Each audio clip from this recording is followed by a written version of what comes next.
আসসালামু আলাইকুম রহমতুল্লাহ। আমার প্রাণপ্রিয় কামারি ভাই বোনেরা, আশা করি সকলে ভালো আছেন। তবে ভালো থাকার মাঝেও অনেকেই আবার ভালো নেই।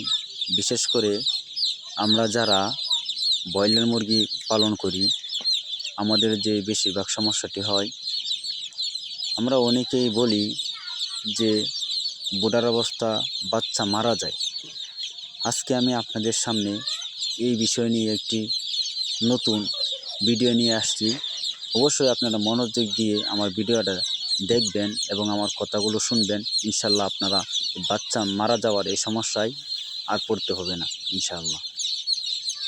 অনেকেই আমাকে বলছে যে ভাই, আজকে আমি বাচ্চা আনছি, আমার বাচ্চার বয়স 2 দিন বা 3 দিন বা 4 দিন, আমার বাচ্চা মারা গেছে 20 পিস, 10 পিস, 15 পিস বা 30 পিস, আরও অনেকেরই আরও বেশিও মারা যায়। তো আমরা বাচ্চা কেন মারা যায়, ওই বিষয়টা কি, ওই বিষয় নিয়ে আজকে আমি আপনাদের সামনে ভিডিওটি নিয়ে আসছি। প্রথমত, আমি যখন বাচ্চা বুডার করি, আমি 2টি নিয়ম অবলম্বন করি। 2টি নিয়মে আমি বাচ্চাগুলোকে বুডার করি। আমি প্রথমত চতুর্দিকে প্লেন চিট দিয়ে একটা রাউন্ড দিই। এই প্লেন চিটের রাউন্ডার সাথে আবার আমি একটা পলিথিন কাগজ দিই, 5 ফুট উঁচু একটা পলিথিন কাগজ দেই, যাতে বাহিরের কোনো বাতাস বাচ্চার শরীরে সরাসরি লাগতে না পারে। এবং আমি প্রথমত বুডার করতাম কাগজ দিয়ে, পেপার দিয়ে। এই পেপার দিয়ে যখন বুডার করতাম, প্রথম বুঝতাম না। এখন আমি আলহামদুলিল্লাহ নিজের অভিজ্ঞতা থেকে যতটুকু বুঝতে পারলাম, এটা আমি আপনাদের সামনে বলতেছি। যখন আমি পেপার দিয়ে বুডার করতাম, পেপার দিয়ে বুডার করার ফলে বাচ্চাগুলো যখন পায়খানা করতো, সমস্ত বাচ্চার পায়খানা কিন্তু শক্ত থাকে না, কিছু কিছু বাচ্চার পায়খানা কিন্তু নরম থাকে, পাতলা। যখন পাতলা পায়খানাটা করতো, তখন পেপারটার সাথে সাথে ভিজে যেত।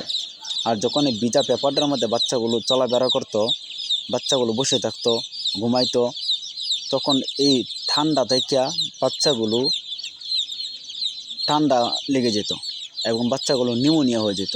আর যখন বুডারের মধ্যে বাচ্চাগুলো নিউমোনিয়া হয়ে যায়, তখন বাচ্চাগুলো মারা যাওয়া শুরু করে। তখন আমি চিন্তা করলাম বাচ্চাগুলোকে কীভাবে এই নিউমোনিয়ার হাত থেকে রক্ষা করা যায়। তাই আমি পরবর্তীতে চিন্তা করে আমি কম্বল ইউজ করলাম। নিচে আমি পেপারের পরিবর্তিতে কম্বল দিলাম, আর কম্বলের নিচে আমি কিছু শুকনো কাঠের বুশি দিলাম এবং উপরে কম্বল দিলাম। তারপর আমি বাচ্চাগুলোকে বুডার করলাম। দেখেন আমার বাচ্চাগুলো আলহামদুলিল্লাহ